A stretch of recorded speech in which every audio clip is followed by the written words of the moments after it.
Depuis près de 10 ans, nous constatons une perte de pouvoir d'achat en France. Avec une inflation aujourd'hui à 6,8% et des prévisions allant jusqu'à 10% d'ici fin 2022, les fins de mois sont de plus en plus difficiles. Face à cela, la Caisse des dépôts propose une augmentation des rémunérations de 2,1%. L'initiative est louable, mais malheureusement bien inférieure au taux d'inflation, et donc totalement insuffisante pour le compenser.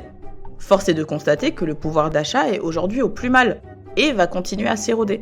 L'inflation est installée et poursuivra sa course en 2023. Face à cela, la Caisse des dépôts a-t-elle les moyens d'améliorer notre pouvoir d'achat ? En 2021, la presse a annoncé un résultat historique de la Caisse des dépôts avec 4,6 milliards de résultats nets, contre seulement 0,8 milliards en 2020. Une simple augmentation des rémunérations de 10% ne représenterait que 1,6% du résultat net 2021. La Caisse des dépôts a donc la marge de manœuvre nécessaire pour améliorer notre pouvoir d'achat et compenser l'inflation.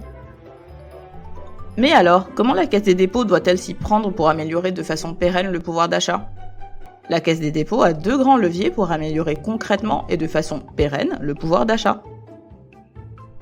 Premier levier, elle doit augmenter la rémunération via l'augmentation du point d'indice des salariés, l'évolution du point d'indice des fonctionnaires par des pressions sur le ministère de tutelle, et enfin l'augmentation de la prime de fonction et de technicité, dite PFT.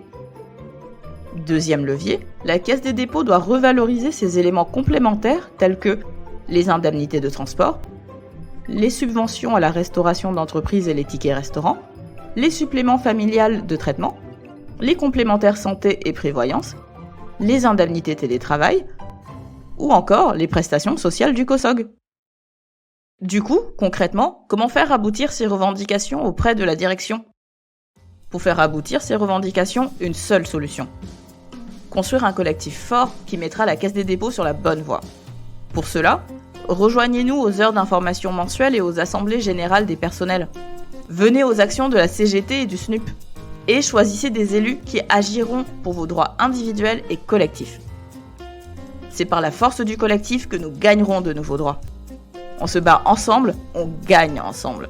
Avec la CGT et le SNUP.